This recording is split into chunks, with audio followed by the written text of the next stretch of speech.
All right, Chris, it's conference championship weekend. We both entered the league around the year 2000, so I want to look back and talk about the best conference championship games we've seen since that time. And so I'm going to start off my list. Let me know what you think. I know I'm going to be right, but here we go. We're going to start off with the 2006 AFC Championship game, Colts-Pats. And this one stands out to me because the Pats had knocked the Colts out of the playoffs, I think, 2 out of the previous 3 years. The Colts get down 21-3 at home, and then they end up coming back. Peyton Manning finally get the hump off his back. Now at number 2, I'm going with the 2007 NFC Championship game, Giants at Lambeau Field playing against the Packers, because I would think that any analyst that predicted that Eli Manning coming in as the number 5 seed wildcard team would go into Green Bay minus 18 degrees playing against Brett Favre and pull off an upset, like no one in hell would have thought that could have happened. But Eli was able to do it. Lawrence Tynes goes in. He hits 2 field goals to start the game, misses 1 at the end of regulation to win the game, and then ends up kicking a field goal in overtime to win the game. And I think this really stands out to me the most because this basically started Aaron Rodgers, his ascent to being one of your favorite quarterbacks and another legend in Green Bay. Now at number 1, I'm going with the game that we just saw last year, the AFC Championship game against Pats, Kansas City Chiefs, where we saw one of the most explosive offenses in the league at that time, the Chiefs, get stifled by the Pats, shut them out in the first half, and then Mahomes and that offense came back swinging, big play after big play. They get into the game, have to drive down late, kick a field goal to send it to overtime, and then Tommy Boy does what Tommy Boy does. That may be the last glimpse of greatness that we saw out of Brady besides the Super Bowl, and that may be the adversity that Mahomes needed in order to take it to the next level. But, I mean, that was one of the most amazing games that I've seen to date.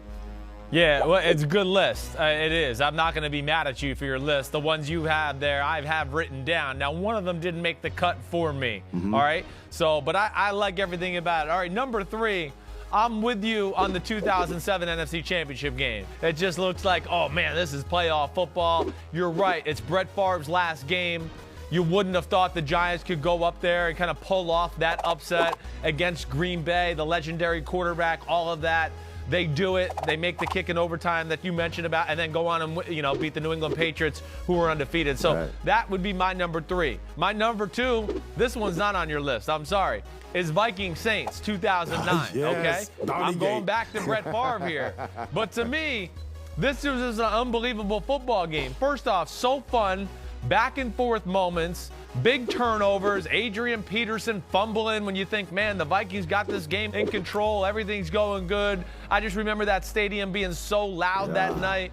I remember thinking, man, Brett Favre's going to get back and go to the Super Bowl with the Vikings. This is crazy. And then, of course, the Saints end up winning the game, but Brett Favre has a chance with the ball in his hands late in the game.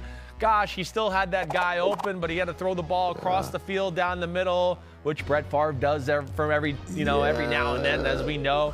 So that one really jumps out to me. And then my number 1 is back to your list. I go with that 2006 Patriots-Colts game. Yeah. I do.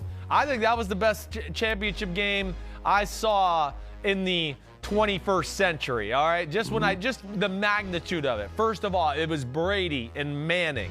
And, Peyton Manning can't win the big game. Peyton Manning threw a pick 6 before the half to Asante Samuel. You're going, no way they're coming back against this New England Patriots team. If memory serves me correct, we had 3 offensive linemen score touchdowns in that game. Yeah. Tony Dungy being the head coach for the Colts, and that catapulting him to the Super Bowl to be the first African-American head coach in the Super Bowl, along with Peyton Manning, and then dethroning Brady and Belichick after we really kind of thought they were unstoppable at that point in time, where you just felt like they were always going to pull out that type of football game. To me, that is one I will never forget, and that was probably my favorite championship game here to date. Yeah, and it's so interesting because I feel like the conference championships have always, they've also led to some of the rule changes and also have some of the most controversial things that we've seen in football today, whether it's Deflategate, Bountygate. At the same time, we had the miss, PI against the Saints, with the Rams last year. And so then that ended up implementing the pass interference review and all that stuff. So there's been so many big things that have happened in conference championship games, and it's led to some significant changes in the NFL that we're still seeing today. Yeah, no doubt about that. I mean, we didn't even talk about the Seahawks against 49ers, Right. Kaepernick, and that whole game. I mean, Yeah. we missed. There's a few really good ones, but I think we got it right for the most part. Hi, I'm Mike Tirico, and thanks for watching.